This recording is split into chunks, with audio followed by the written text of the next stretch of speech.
वैसे अगर आपके पास आपकी बाइबल है तो मैं आपको आमंत्रित करता हूं कि आप मेरे साथ 2 शमूएल अध्याय 24 निकालें। 2 शमूएल अध्याय 24। और साथ ही आप चाहें तो पहला इतिहास 21 भी निकाल सकते हैं, क्योंकि ये समानांतर परिच्छेद हैं। वे एक ही कहानी बताते हैं। एक इतिहास पुस्तक के लेखक द्वारा लिखी गई है और एक शमूएल पुस्तक के लेखक द्वारा लिखी गई है, परंतु जब आप उन्हें एक साथ रखते हैं तो आप एक अति सामर्थी सत्य को देखते हैं। और आज सुबह मैं आपसे एक विषय पर बात करना चाहता हूं, परमेश्वर पर विश्वास न करने की मूर्खता के विषय में, परमेश्वर पर भरोसा न रखने की मूर्खता के विषय में। उन बातों में से एक जिसे परमेश्वर हमसे सबसे अधिक चाहता है वह यह है कि हम उस पर भरोसा रखें। और वह पवित्र शास्त्र के पन्नों में हमें वचन देता है जो हमें ठीक यही करने के लिए प्रोत्साहित करते हैं। मुझे विश्वास है कि बहुत से लोग इस पद को अपने प्रिय पदों में से एक पाते होंगे। नीति वचन अध्याय 3 पद 5, तू अपनी समझ का सहारा न लेना वरन संपूर्ण मन से यहोवा पर भरोसा रखना, उसी को स्मरण करके सब काम करना, तब वह तेरे लिए सीधा मार्ग निकालेगा। जब आप अपने संपूर्ण हृदय से परमेश्वर पर भरोसा रखते हैं तब वह आपके आगे चलकर आपकी सहायता करेगा। भजन संहिता 37 में हम यह पढ़ते हैं, अपने मार्ग की चिंता यहोवा पर छोड़ और उस पर भरोसा रख, वही पूरा करेगा। आशीष उस व्यक्ति को ही मिलती है जो परमेश्वर पर भरोसा रखता है। भजन संहिता 118 में पद 8 में लिखा है, यहोवा की शरण लेनी मनुष्य पर भरोसा रखने से उत्तम है। अगले ही पद में लिखा है, यहोवा की शरण लेनी प्रधानों पर भी भरोसा रखने से उत्तम है। दूसरे शब्दों में कहें तो सरकार के अधिकारियों पर भरोसा करने से। सरकारी अधिकारियों में कोई बुराई नहीं है, बस इतना है कि किसी भी व्यक्ति पर भरोसा करने से पहले हमेशा परमेश्वर पर भरोसा करना उत्तम है। भरोसे के विषय में समझने के लिए यहां एक बात है, भरोसा कोई विकल्प नहीं है। जब बात हमारे परमेश्वर के साथ चलने की आती है तो यह बुनियादी है। लेकिन समस्या यह है, बहुत से मसीहियों के साथ यह होता है, हमारी यह प्रवृत्ति हो सकती है कि हम परमेश्वर पर भरोसा रखने की संपूर्ण धारणा को ऐसा समझे कि वह कोई आदर्श बात तो है लेकिन अनिवार्य नहीं है। लोग सोचते हैं, ठीक है, अगर मैं परमेश्वर पर भरोसा करता हूं तो यह बहुत अच्छा है, लेकिन अगर मैं नहीं कर पाता तो वह समझता है। इस तरह की सोच की समस्या यह है कि जब हम परमेश्वर पर भरोसा करना छोड़ देते हैं तो हम असफल होने लगते हैं। हर आज्ञाकारिता की असफलता की शुरुआत परमेश्वर पर भरोसा न करने से होती है। मेरा मतलब है, थोड़ा सोचें, लोग अपने संबंधों में परमेश्वर पर भरोसा नहीं करते, अतः वे ऐसे संबंधों के पीछे भागते हैं जो उन्हें परमेश्वर से दूर ले जाते हैं, न कि उसके समीप। या लोग आर्थिक रूप से परमेश्वर पर भरोसा नहीं करते, इसलिए वे उदारता से भाग नहीं लेते और उस अलौकिक आशीष से वंचित रह जाते हैं जो परमेश्वर उन्हें देना चाहता था। या लोग परमेश्वर के समय पर भरोसा नहीं करते, इसलिए वे बातों को अपने हाथ में ले लेते हैं और आश्चर्य कर्म की जगह गड़बड़ी में फंस जाते हैं। और यह ठीक वही बात है जो दाऊद के साथ दूसरा शमूएल 24 में होती है। वह परमेश्वर पर भरोसा करना छोड़ देता है और इसके परिणाम पूरी तरह से विनाशकारी होते हैं। और केवल आपको यह समझाने के लिए कि यह विषय परमेश्वर के लिए कितना महत्वपूर्ण है, मैं चाहता हूं कि आप यह देखें। इतिहास पुस्तक का लेखक हमारे लिए दाऊद की जीवनी लिखता है और वह दाऊद और बतशेबा की कहानी, जो दाऊद के अंधकार के क्षणों में से एक है, को छोड़ देता है, परंतु वह इस कहानी को सम्मिलित करता है। क्यों? क्योंकि परमेश्वर की दृष्टि में विश्वास की कमी भी नैतिक पतन जितनी ही विनाशकारी है। एक क्षण के लिए इस बारे में सोचिए, परमेश्वर पर विश्वास की कमी आपके जीवन में नैतिक पतन जितनी ही या उससे भी अधिक विनाशकारी हो सकती है। जब दाऊद ने बतशेबा के साथ पाप किया तो कुछ लोग मारे गए, विशेष रूप से उरिय्याह। जब दाऊद ने परमेश्वर पर भरोसा नहीं किया तो 70,000 योद्धा मारे गए। विश्वास की कमी के परिणाम इतने बड़े होते हैं कि आप और मैं उन्हें पूरी तरह समझ भी नहीं सकते। इसी कारण जैसे ही हम 2 शमूएल 24 और 1 इतिहास 21 में से होकर चलते हैं, मैं चाहता हूं कि आप यह देखें कि दाऊद के इस मार्ग पर चलते समय क्या घटित होता है, वह क्या बात है जो इसका कारण बनती है। क्योंकि यदि हम देख सकें कि दाऊद के जीवन में इसका क्या कारण था, तो आशा है कि हम इसे अपने जीवन में रोक सकते हैं। पहली बात, दाऊद का पाप। आइए इसे देखें। दाऊद का पाप, 2 शमूएल 24 का पद 1। फिर आप पूछेंगे ये फिर किस बारे में है?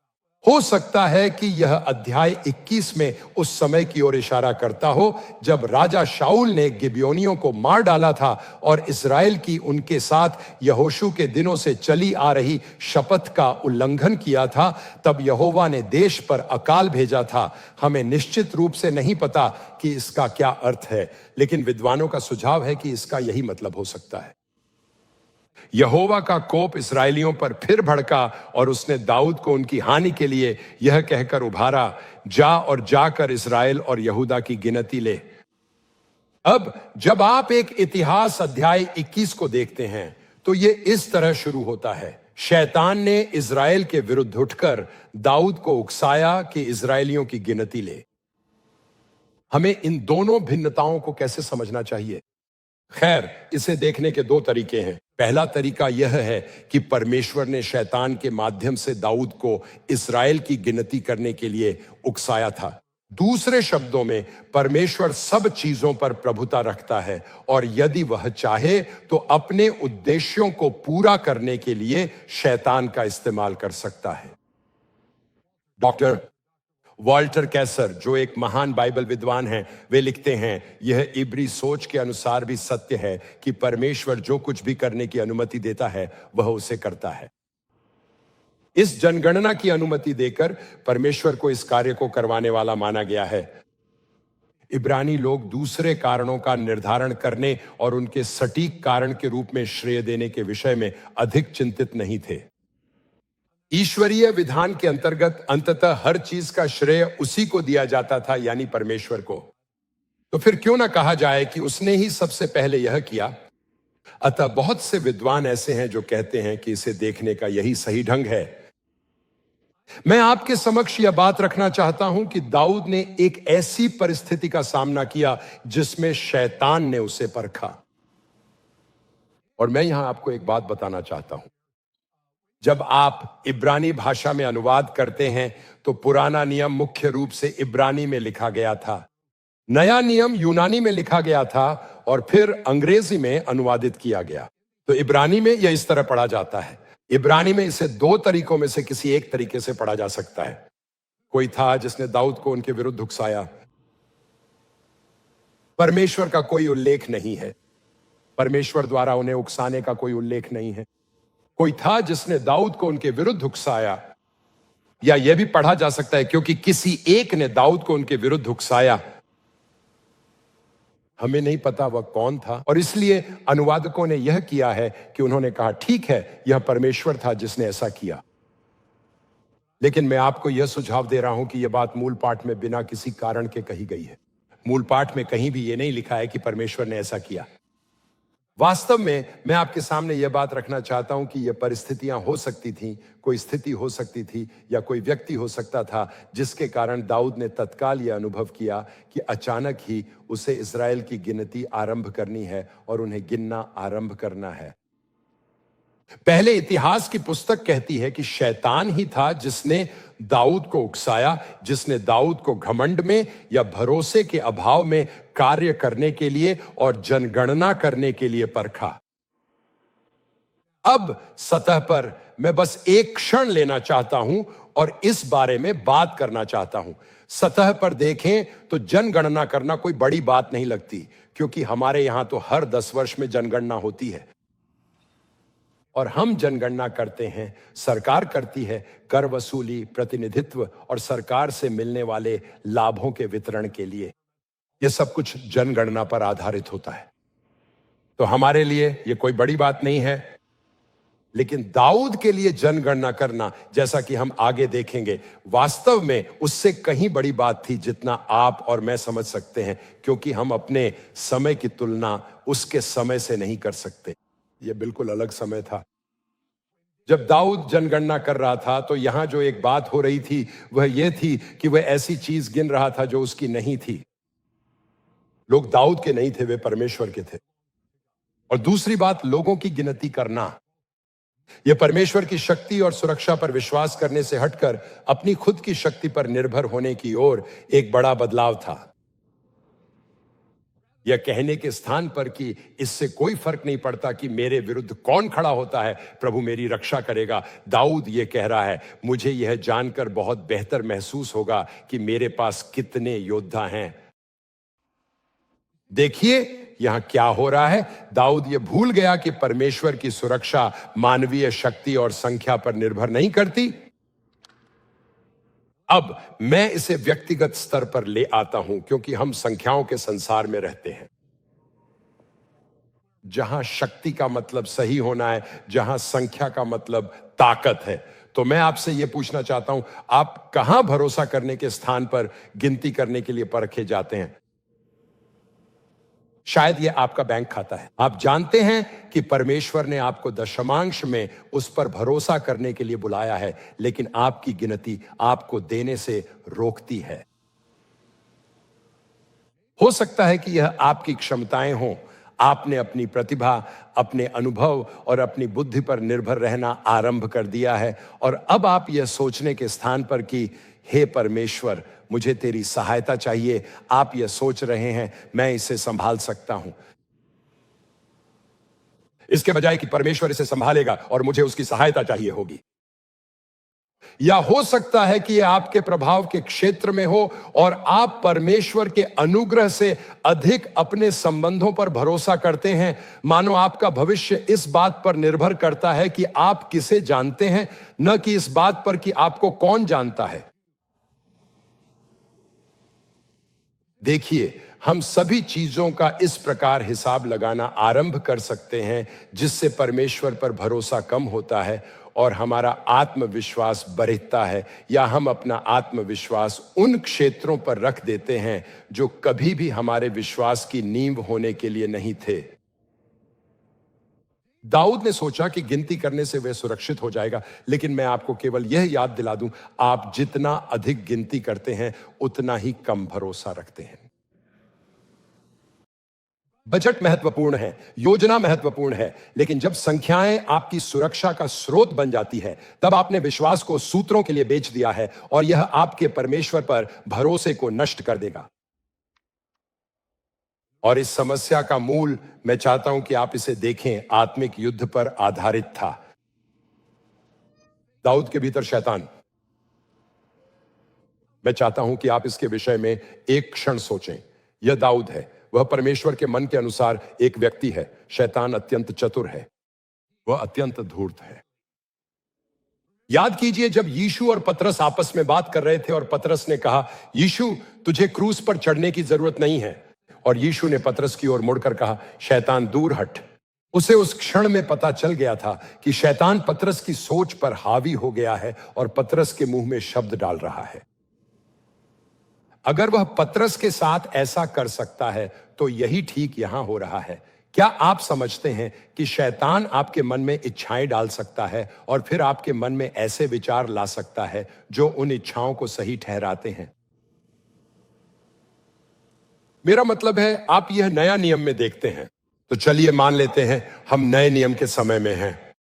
इसे यूहन्ना 13:2 में सोचिए। जब भोजन के समय शैतान पहले ही शमौन के पुत्र यहूदा इस्करियोती के दिल में उसे धोखा देने का विचार डाल चुका था। उसने उसके मन में विचार डाले और वे उसके जीवन में कार्य रूप में प्रकट हुए। आप हनन्याह और सफीरा के साथ भी ऐसा ही देखते हैं। लेकिन पतरस ने कहा, हे हनन्याह, शैतान ने तेरे मन में यह बात क्यों डाली कि तू पवित्र आत्मा से झूठ बोले? यही बात दाऊद के साथ हो रही है। शैतान ने दाऊद के मन में जनगणना कराने का विचार डाला और उसे सैन्य बुद्धिमत्ता जैसा दिखाया, जबकि वास्तव में यह परमेश्वर पर विश्वास की कमी थी। मैं आपसे एक प्रश्न पूछना चाहता हूं, आप किस पर भरोसा कर रहे हैं? कहां ऐसा है कि आप परमेश्वर पर भरोसा करने से अधिक चीजों पर भरोसा कर रहे हैं? क्या आपके भविष्य में? क्या आपके धन में? क्या व्यापार में आपको अनुग्रह चाहिए?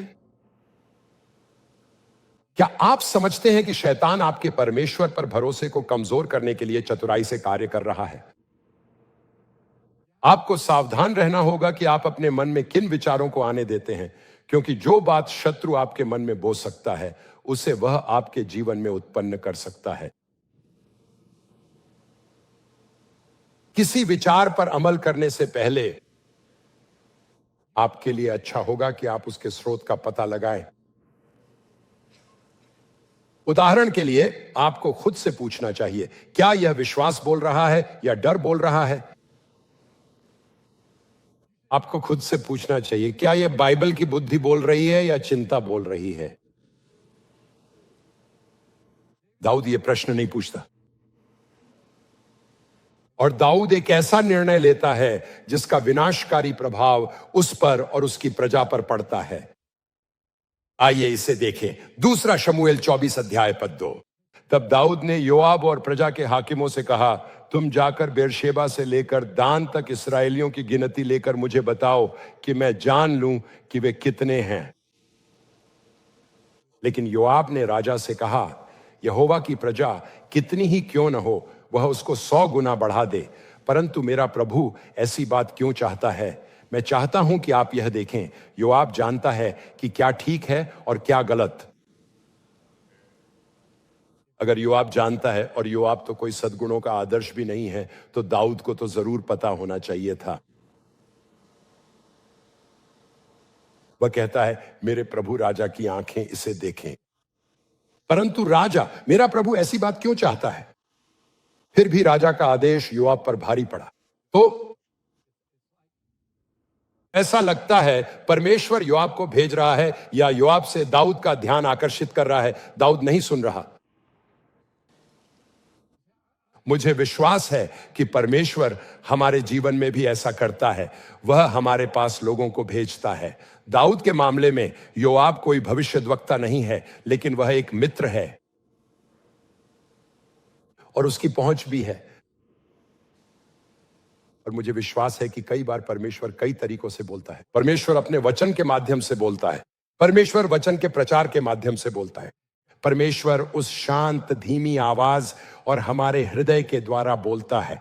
और परमेश्वर हमारे पास उन लोगों को भेजता है जो उसकी ओर से सम्मति देते हैं। यदि हम सुनेंगे तो राजा का शब्द योआब और सेना के प्रधानों की बात को ठुकरा देता है। अतः यह केवल योआब ही नहीं है, बल्कि सेना के प्रधान भी कह रहे हैं, यह मत करो। अतः वे राजा की उपस्थिति से इज़राइल के योद्धाओं की गिनती लिखने के लिए चले गए।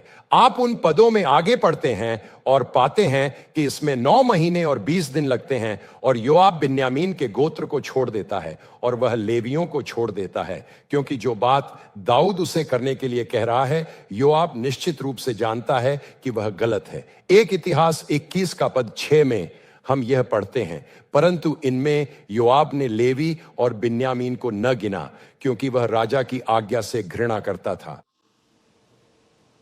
यह आज्ञा परमेश्वर की दृष्टि में भी बुरी थी, अतः उसने इस्राएल को दंड दिया। और जैसे ही योआब अपनी जनगणना पूरी करता है, अचानक दाऊद को अपने पाप का बोध होता है। हम ये 2 शमूएल 24 में पढ़ते हैं, प्रजा की गणना करने के बाद दाऊद का मन व्याकुल हुआ। दाऊद ने यहोवा से कहा, यह काम जो मैंने किया वह महापाप है। तो अब हे यहोवा, अपने दास का अधर्म दूर कर, क्योंकि मुझसे बड़ी मूर्खता हुई है। मैं चाहता हूं कि आप यहां यह देखें, परमेश्वर पर भरोसा न करने का यह संपूर्ण विषय महापाप है। परमेश्वर यह नहीं कहता, अरे नहीं दाऊद, यह कोई बड़ी बात नहीं है, हां तुम्हें नहीं करना चाहिए था, परंतु कोई बात नहीं। जब आप और मैं चुनाव करते हैं, विशेषकर जब परमेश्वर के साथ हमारा विश्वसनीय इतिहास रहा है,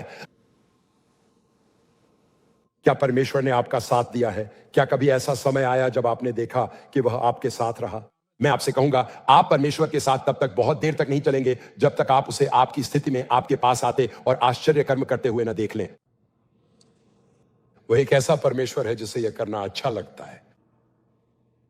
और यह दिलचस्प है, आप जानते हैं, मेरा अर्थ है दाऊद की स्थिति में मैं आपको एक और बात दिखाना चाहता हूं। दाऊद पश्चाताप करता है। और याद रखिए, बतशेबा के मामले में नातान नबी को आकर उसके मुंह पर उसका सामना करना पड़ा था। यहां दाऊद खुद ही अपने पाप को देखता है, अपने आप। वह इस दोष भावना से व्याकुल हो जाता है। और यह हमें क्या बताता है? जितना अधिक आप परिपक्व होते हैं उतनी ही जल्दी आप पश्चाताप करते हैं।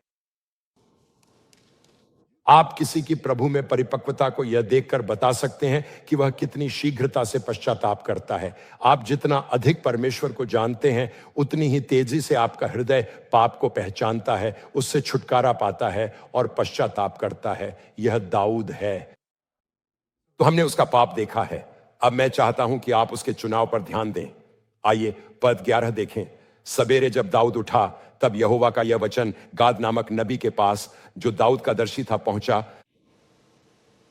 जाकर दाऊद से कह, यहोवा यूं कहता है कि मैं तुझको 3 विपत्तियां दिखाता हूं, उनमें से एक को चुन ले कि मैं उसे तुझ पर डालूं।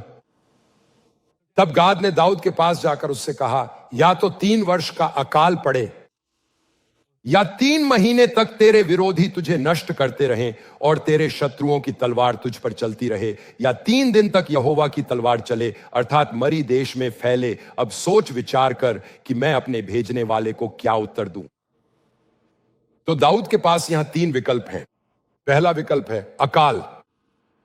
अकाल में क्या होता है, आइए देखें। यह सिर्फ इतना नहीं है कि लोग भूखे रहेंगे, बल्कि लोग भूख से मर भी सकते हैं। अगर 3 साल तक अकाल रहता है तो फसलों का नुकसान होगा, आमदनी का नुकसान होगा, आर्थिक व्यवस्था का पतन हो जाएगा, राष्ट्रव्यापी, व्यक्तिगत और आर्थिक रूप से भारी तबाही होगी। यह था पहला विकल्प। दूसरा विकल्प है 3 महीने तक अपने शत्रुओं से भागना। इसमें सैन्य हार निश्चित है। बहुत से लोगों को बंदी बना लिया जाएगा, लोगों का उनके ही नगरों में घात किया जाएगा, उन्हें जबरन ले जाया जाएगा। ये 3 महीने होंगे, लेकिन ये बहुत कठिन 3 महीने होंगे। तीसरा विकल्प है 3 दिन की मरी, शीघ्र लेकिन पीड़ादायक और विनाशकारी दंड। अब कुछ लोग जब आप इस पर विचार कर रहे हैं तो सोच रहे होंगे, यह तो उचित नहीं है, दाऊद ने ही यह किया था, तो फिर यह विकल्प क्यों दिए गए हैं? और मुझे लगता है कि आपको यह कहने के स्थान पर कि यह उचित नहीं है, इस स्थान पर जाना ही नहीं चाहिए, क्योंकि इससे यह होता, और मैं आपको सावधान करना चाहता हूं, जब भी आप परमेश्वर पर न्याय संगत न होने का आरोप लगाना आरंभ करते हैं, तब आप स्वयं को परमेश्वर का न्याय बना रहे होते हैं। आप कह रहे हैं कि आप परमेश्वर से बेहतर जानते हैं, और यह वह स्थिति है जिसमें कभी भी कोई नहीं होना चाहेगा। प्रश्न यह है, क्यों? यह हमें क्या बता रहा है? यह नहीं कि परमेश्वर ने ऐसा क्यों किया, बल्कि यह कि यह हमें क्या बता रहा है। परमेश्वर दूसरों को दाऊद के पाप के लिए क्यों दुख उठाने देता? और इसका उत्तर वास्तव में बहुत सरल है, क्योंकि आपका पाप कभी भी सिर्फ आपको ही प्रभावित नहीं करता। देखिए, बहुत बार लोग सोचते हैं कि यह मेरा मामला है, मेरा जीवन है, इससे किसी को परेशानी नहीं होगी। नहीं, यह सच नहीं है। हर फैसला जो आप और मैं लेते हैं, उसके परिणाम हमारे अलावा औरों पर भी पड़ते हैं।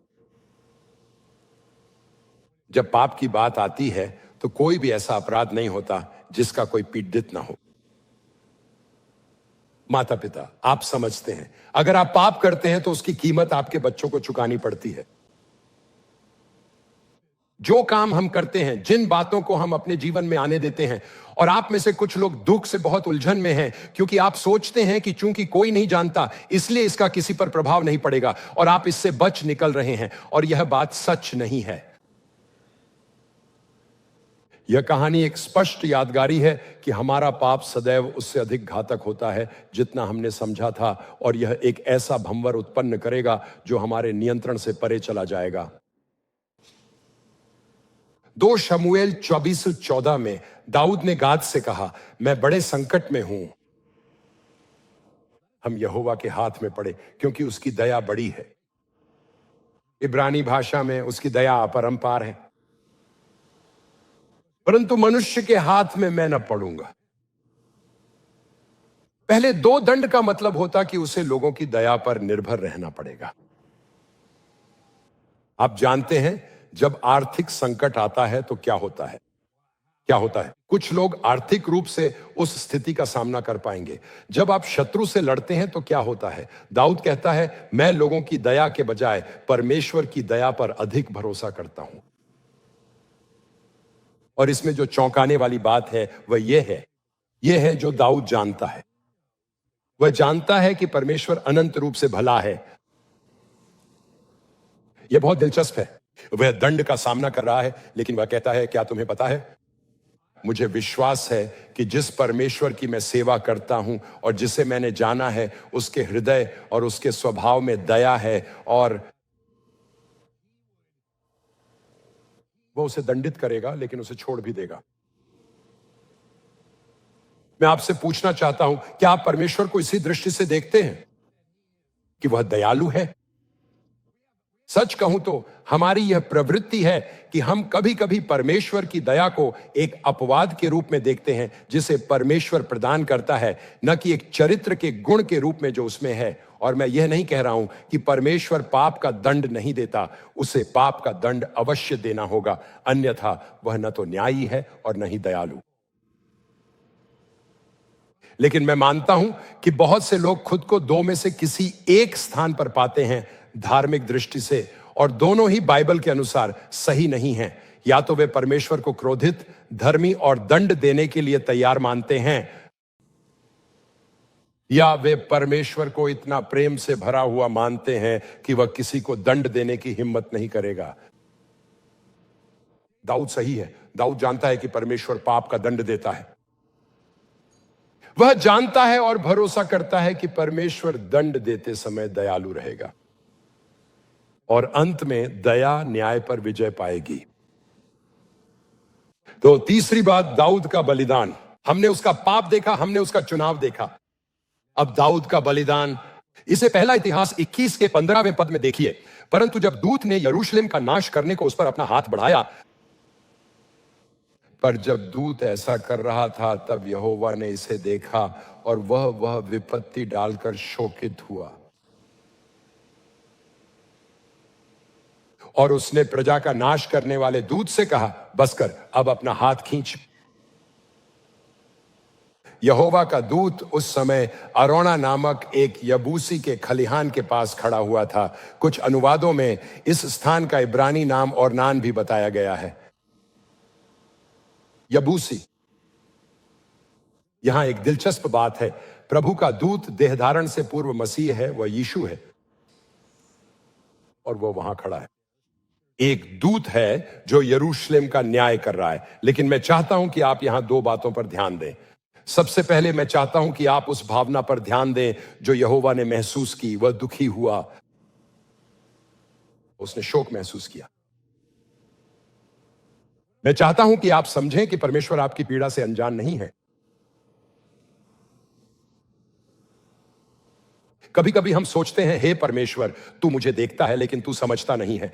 तू मुझे देखता है लेकिन तू महसूस नहीं करता कि मैं क्या अनुभव कर रहा हूं। लेकिन परमेश्वर उस पीड़ा से अनजान नहीं है जो हमारा पाप हमें या हमारे चारों ओर के लोगों को पहुंचाता है। पाप जो टूटेपन को लाता है, उससे उसका हृदय टूट जाता है। उसका हृदय अपने लोगों के दुख से टूट जाता है। और कुछ लोग सोचते हैं कि परमेश्वर केवल क्रोध में ही प्रतिक्रिया करता है, लेकिन ध्यान दें, यहां तक कि दाऊद के पूरी तरह पश्चाताप करने से पहले भी परमेश्वर दया करता है।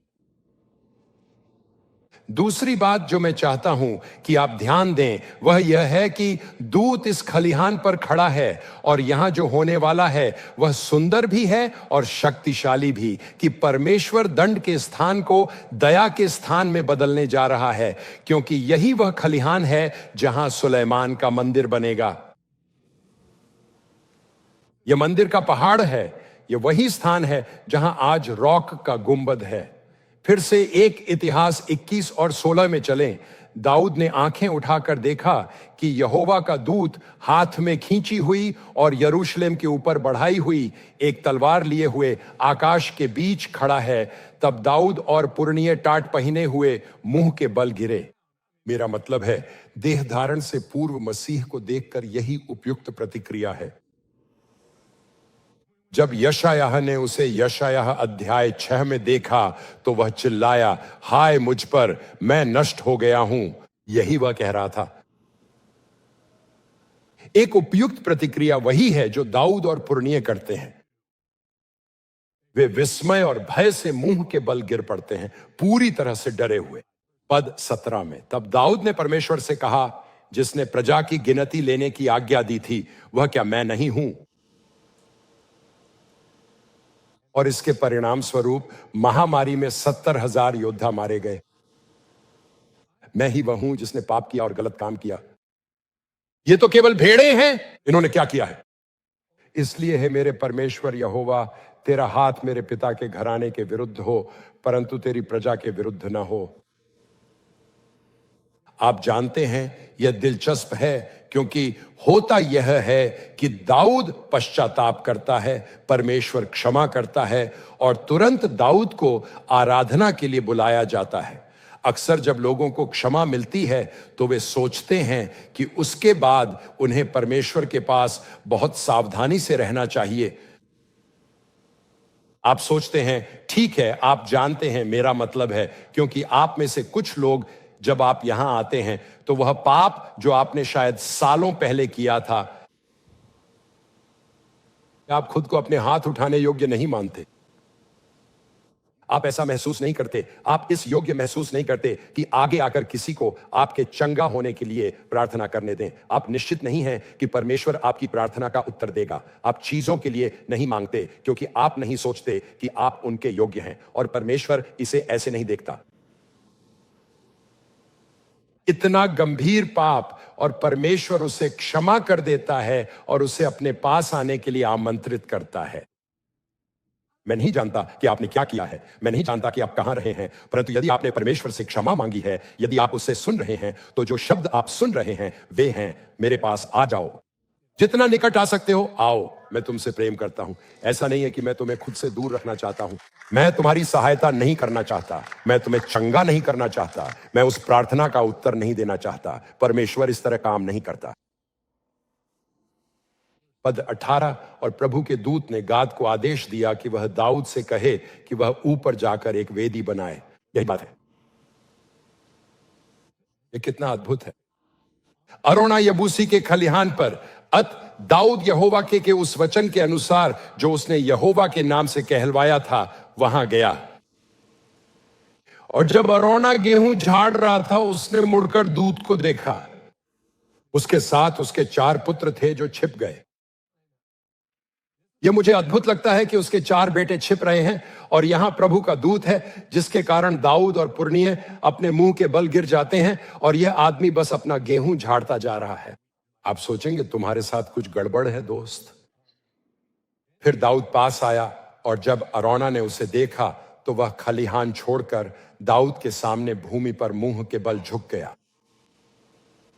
दाऊद ने उससे कहा, इस खलिहान का स्थान मुझे दे दे कि मैं इस पर यहोवा की एक वेदी बनाऊं। उसका पूरा दाम लेकर उसे मुझको दे कि यह विपत्ति प्रजा पर से दूर की जाए।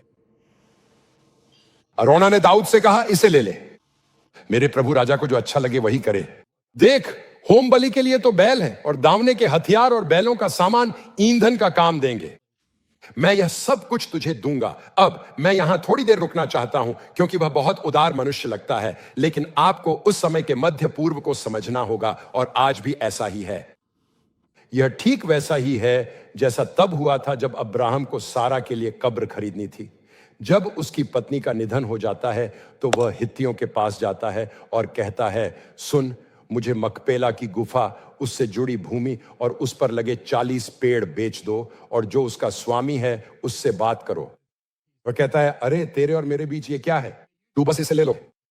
अगर अब्राहम इसे ले लेता है तो उसकी प्रतिष्ठा गिर जाती और वे लोग जीवन भर उससे घृणा करते। यह दिखावटी उदारता का ढोंग मात्र है, यह जानते हुए कि यह प्रस्ताव कभी स्वीकार नहीं किया जाएगा। और इसीलिए अब्राहम कहता है, अरे मेरे साथ ऐसा मत कर, बस मुझे बता कि तू क्या चाहता है। और वह आदमी इसकी कीमत बहुत अधिक बता देता है। वह सोचता है मैं इस आदमी से खूब कमाई करूंगा, और वह करता भी है ठीक वही बात। वह जो कह रहा है वह है, सुनो, यदि तुम ऐसा करने जा रहे हो, यदि मैं तुम्हें केवल भूमि नहीं बेच रहा हूं, तो तुम यह काम कर रहे हो, तुम सब कुछ खरीद रहे हो, यह एक समग्र सौदा है।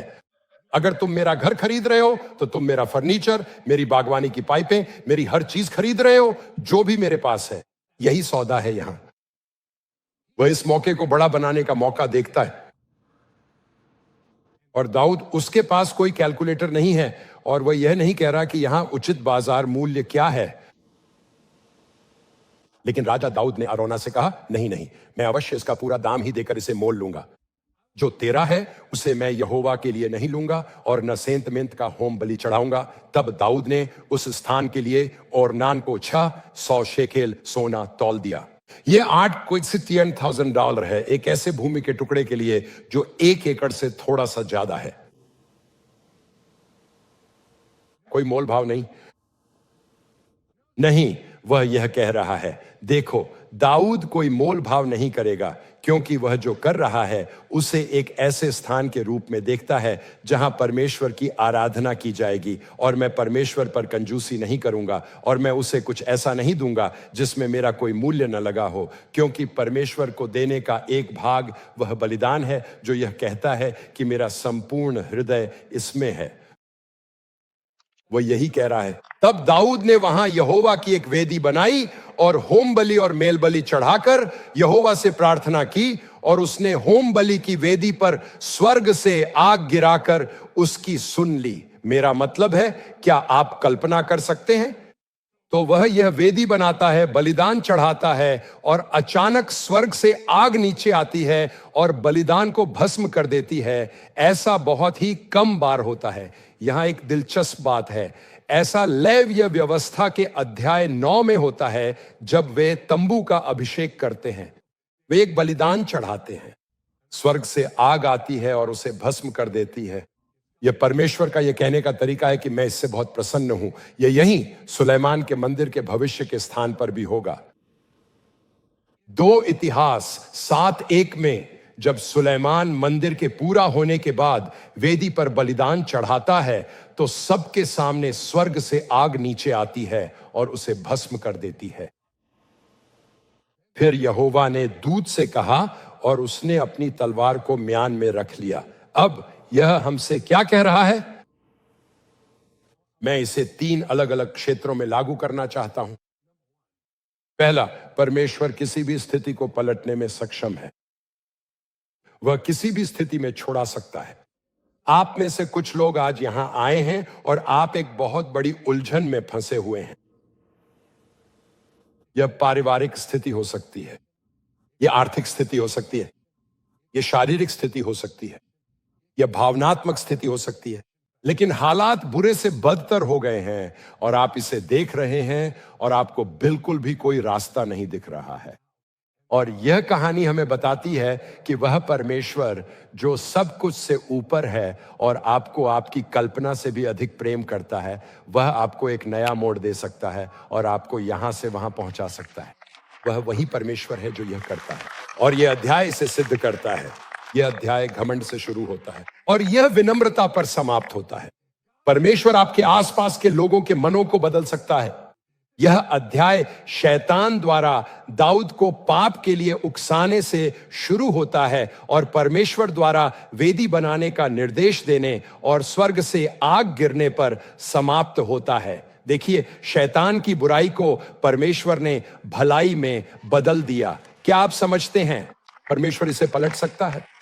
आपके विरुद्ध नरक की सारी शक्तियां खड़ी हो सकती हैं, परमेश्वर इसे पलट सकता है। वह बदलाव लाने वाला परमेश्वर है। अध्याय परमेश्वर के पाप पर क्रोध से शुरू होता है और पापियों पर उसकी दया के साथ समाप्त होता है। परमेश्वर आपकी स्थिति को बदल सकता है, लेकिन इसकी शुरुआत आपके पश्चाताप से होती है। आपको पश्चाताप करना होगा, आपको परमेश्वर के साथ सब कुछ ठीक करना होगा, चाहे आपने कुछ भी किया हो। उसने कहा, मैं नहीं जानता कि मैंने क्या किया है, उससे पूछो, वो आपको दिखा देगा। और जब आप पश्चाताप करते हैं तो आप नींव रख रहे होते हैं, और फिर उसके बाद आपकी आज्ञाकारिता और आपका बलिदान आता है। पश्चाताप करें, आज्ञा माने और बलिदान चढ़ाएं, और देखें कि परमेश्वर आपकी स्थिति में क्या करेगा। वह परिवर्तन का परमेश्वर है। दूसरी बात, वह आराधना जो परमेश्वर का सम्मान करती है, आज्ञाकारी और बलिदान पूर्ण दोनों है। इसे देखो, तब यहोवा के दूत ने गाद को दाऊद से यह कहने की आज्ञा दी कि दाऊद चढ़कर यबूसी और नान के खलिहान में यहोवा की एक वेदी बनाए। गाद के इस वचन के अनुसार जो उसने यहोवा के नाम से कहा था, दाऊद चढ़ गया। और अरौना ने दाऊद से कहा, इसे ले ले, मेरा प्रभु राजा जो चाहे वह करे। देखो, मैं तुझे सब कुछ दे दूंगा। लेकिन दाऊद ने उत्तर दिया और कहा, ऐसा नहीं, मैं ये वस्तुएं तुझसे अवश्य दाम देकर लूंगा। जो तेरा है उसे मैं यहोवा के लिए नहीं लूंगा, और न सेंतमेंत का होम बलि चढ़ाऊंगा। मैं आपसे पूछना चाहता हूं, आप परमेश्वर की कैसी आराधना कर रहे हैं? क्या आप उसकी आज्ञा को मानते हैं? जब आप सेवा करते हैं, गाते हैं या देते हैं, क्या वह आपका सर्वश्रेष्ठ है या बचा खुचा? कुछ लोगों के लिए अपने दशमांश के साथ परमेश्वर की आराधना करना वास्तव में एक बलिदान है। यह कठिन है, यह विश्वास का एक कदम है। जब आप विश्वास का वह कदम उठाते हैं तो आप देखेंगे कि परमेश्वर आपके जीवन में असाधारण तरीकों से कार्य करता है। परमेश्वर आपको सम्मानित करेगा, क्योंकि परमेश्वर अपने वचन का सम्मान करता है और आपने उसके वचन का सम्मान किया है। साथ ही मैं यह भी कहना चाहता हूं, आप में से कुछ लोगों के लिए, और अगर आप दशमांश नहीं देते तो यह विश्वास का मुद्दा है। यह कोई आर्थिक समस्या नहीं है, यह विश्वास की समस्या है। मैंने लेखाकारों से बात की है, मैंने बैंकरों से बात की है, जो मेरे ऑफिस में मुझसे बात करते हुए कहते हैं, जब आप दशमांश की बात करते हैं तो मुझे आपको बताना है कि मुझे नहीं पता कि यह हमारे हालात में कैसे काम कर सकता है। और फिर वे अपनी स्थिति समझाते हैं। मैं कहता हूं, सुनिए, यह कोई स्वाभाविक बात नहीं है, यह एक अलौकिक बात है। आपके आंकड़े, आपके तथ्य, आपके आंकड़े, आपकी गिनती, ये इसे कामयाब नहीं बनाएंगे। आपका विश्वास इसे करेगा। और अब तक कोई भी पहला व्यक्ति वापस आकर यह नहीं कहता कि यह काम नहीं करता। और मैं ये 40 वर्ष से भी अधिक समय से कर रहा हूं। मैं चाहता हूं आप परमेश्वर पर भरोसा करें और देखें परमेश्वर आपके जीवन में क्या करता है। अब मैं उन लोगों से बात करना चाहता हूं जो देते हैं और हम इसकी सराहना करते हैं। मेरा अर्थ है, परमेश्वर आपको आशीष दे, परंतु आपका देना बहुतायत से है। और वास्तव में इसका अर्थ यह है कि परमेश्वर ने आपको इतना आशीषित किया है कि दशमांश आपके लिए एक टिप देने जैसा है। आपको इसके बारे में सोचना नहीं पड़ता। आप चेक लिखते हैं और सोचते हैं यह आसान है, मुझे इससे फर्क नहीं पड़ता। तो यदि आपका देना आपको प्रभावित नहीं करता, क्या आप सोचते हैं कि यह परमेश्वर को प्रभावित करता है? मेरा मतलब है, हर साल डेबी और मैं, और सेवकाई की शुरुआत में ही मैंने जो एक संकल्प लिया था वह यह था कि सुनो, मैं प्रभु के प्रति उदार रहना चाहता हूं। सिर्फ इसलिए नहीं कि मैं प्रचारक हूं, मैं मानता हूं कि एक क्षेत्र में उदारता हर क्षेत्र को प्रभावित करती है, और मैं लोगों के साथ ऐसा बनना चाहता हूं। मैं अपने समय के साथ उदार होना चाहता हूं, मैं अपनी ऊर्जा के साथ उदार होना चाहता हूं, मैं उन चीजों के साथ भी उदार होना चाहता हूं जो मेरे पास हैं और जो दूसरों की मदद कर सकती हैं। तो मेरा मतलब है, कुछ लोग फोन करते हैं और पूछते हैं, क्या आप मुझे अपने नोट्स दे सकते हैं? मैं कहता हूं, बिल्कुल, मैं उन्हें भेज दूंगा। मैं लोगों के साथ उदार होना चाहता हूं। परमेश्वर मेरे प्रति भला रहा है, मैं उस भलाई को दूसरों के साथ अपने संबंध में प्रतिबिंबित करना चाहता हूं। मैं यह अपनी प्रशंसा के लिए नहीं कह रहा हूं, मैं आपको बता रहा हूं कि मैं उदारता के संपूर्ण क्षेत्र को कैसे देखता हूं, क्योंकि मैं इसे सब एक दूसरे से जुड़ा हुआ मानता हूं। लेकिन डैबी और मैं हर साल हम कलीसिया के भीतर ऐसे तरीके खोजते हैं, और हम कलीसिया के बाहर भी देते हैं, लेकिन हम कलीसिया के भीतर ऐसे तरीके खोजते हैं जिससे देना हमारे लिए बलिदान पूर्ण हो, जिससे हमें कुछ कीमत चुकानी पड़े। क्योंकि हम कभी नहीं चाहते कि हम खुद को ऐसी स्थिति में पाएं जहां हम केवल सुविधा के लिए दे रहे हों। हमें वही देना चाहिए जो हमारे लिए मूल्यवान हो। मैं यह भी कहना चाहूंगा कि मैं कभी ऐसी स्थिति में नहीं रहना चाहता जहां मैंने जो कुछ भी अतीत में किया है वही मेरे पूरे जीवन के लिए मेरी कसौटी बन जाए। तो मैं खुद को और आगे बढ़ाना चाहता हूं, क्योंकि मुझे विश्वास है कि इससे परमेश्वर का आदर होता है। और मैं आपसे यह कह सकता हूं, परमेश्वर कभी किसी पुरुष या स्त्री का ऋणी नहीं रहेगा। आप परमेश्वर को कभी भी कुछ नहीं देते जिसे वह आपको बढ़ाकर वापस न दे। यह सच है। मैं जानता हूं कि यह सच है, क्योंकि मैं 18 वर्ष की आयु से यह करता आ रहा हूं। मैं इसे एक कदम और आगे ले जाना चाहता हूं। मैं हर अर्ध कलीसियाई सेवकाई के लिए परमेश्वर का धन्यवाद करता हूं। लेकिन सच कहूं तो अगर आप अर्ध कलीसियाई सेवकाई को अपनी घरेलू कलीसिया से ज्यादा दान दे रहे हैं, जो आपके परिवार को आत्मिक रूप से पोषित करती है और आपके समुदाय को बदलती है, तो आपको अपने दान देने के तरीके पर पुनर्विचार करना चाहिए। मुझे पता है कि कभी कभी ऐसा हो सकता है, लेकिन अगर आप केवल उसी समय अतिरिक्त दान देते हैं जब हम कोई इमारत बनाने की कोशिश कर रहे हैं, तो आप असली बात को समझ नहीं रहे हैं। एक कलीसिया के रूप में मैं कहना चाहता हूं कि हम हर साल दुनिया भर के गैर अर्ध कलीसियाई सेवकाई को आशीषित और सशक्त करने के लिए लाखों डॉलर देते हैं, लेकिन स्थानीय कलीसिया ही वह केंद्र है जहां परमेश्वर पृथ्वी पर कार्य कर रहा है। यही बाइबल है, यही परमेश्वर का वचन है। और अगर आप चाहते हैं कि आपका दान उस केंद्र में हो जहां परमेश्वर पृथ्वी पर कार्य कर रहा है, तो आपकी उदारता का सबसे बड़ा हिस्सा परमेश्वर के भवन के लिए होना चाहिए। यीशु ने कहा, मैं अपनी कलीसिया बनाऊंगा और अधोलोक के द्वार उस पर प्रबल नहीं होंगे। और हम ऐसे लोग बनना चाहते हैं जो उस चीज को बनाने के लिए दें जिसे यीशु बना रहा है ना? तो मैं बस आपको प्रोत्साहित करना चाहता हूं कि अगर आपने दशमांश दे दिया है और वह अच्छा है और आपके पास उससे ऊपर और अधिक देने की क्षमता है, तो आपको देना चाहिए। क्योंकि हम आशीषित नहीं हैं। हम किस लिए आशीषित हैं? आशीष देने के लिए।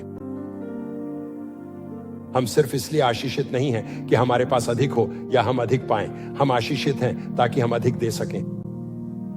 और यही आज परमेश्वर आपके लिए चाहता है, और मैं आपको इसी से प्रोत्साहित करना चाहता हूं। दाऊद ने कहा, मैं ऐसी भेंट नहीं दूंगा जिसकी मुझे कोई कीमत न चुकानी पड़े। क्या आपकी भेंटों की आपको कोई कीमत चुकानी पड़ती है? क्या आप अपनी सबसे अच्छी चीज दे रहे हैं? क्या आप प्रभु को बलिदान स्वरूप दे रहे हैं?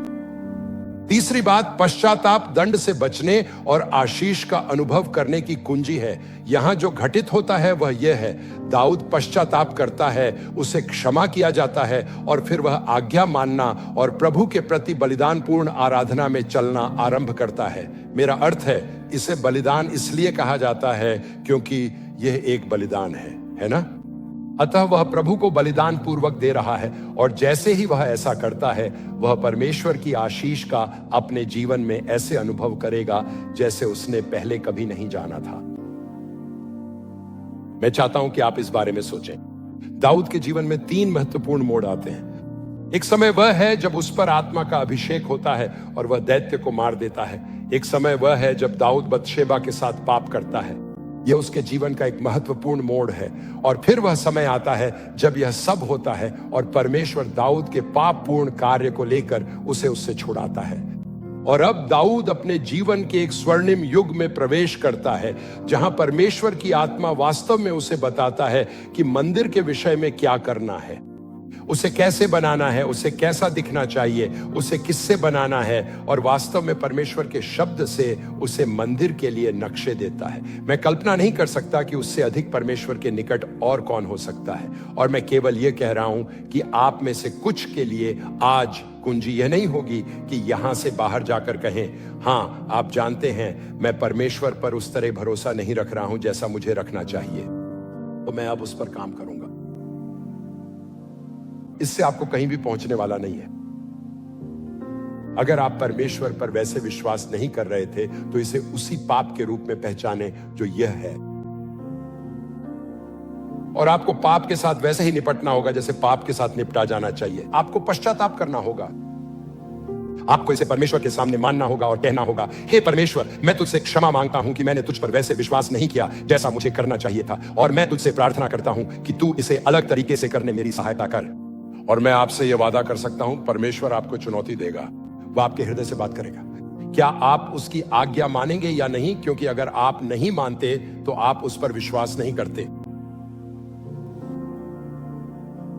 परमेश्वर कह रहा है, सुनो, मैं चाहता हूं कि तुम मुझ पर विश्वास करो, क्योंकि मैं तुम्हारे जीवन में काम करना चाहता हूं, और मेरे पास तुम्हारे लिए बहुत कुछ है जिसकी तुम कल्पना भी नहीं कर सकते। उसने दाऊद के लिए ऐसा ही किया। दाऊद कल्पना भी नहीं कर सकता था कि परमेश्वर उसके लिए, उसके द्वारा, उसके साथ आने वाले दिनों, सप्ताहों और महीनों में क्या करने जा रहा था। यह उसकी कल्पना से भी परे था। क्या मैं आपको बता सकता हूं कि जब हम परमेश्वर के पास जाकर कहते हैं, हे परमेश्वर, अगर मेरे जीवन में कोई पाप या गलत क्षेत्र है तो मैं तेरे सामने पश्चाताप करता हूं, मैं इसे छोड़ दूंगा, और अब मैं उस क्षेत्र को आज्ञाकारिता, बलिदान और आराधना से प्रतिस्थापित करने जा रहा हूं, और परमेश्वर आपका उन तरीकों से आदर बढ़ाएगा जिनकी आप कल्पना भी नहीं कर सकते। आमीन।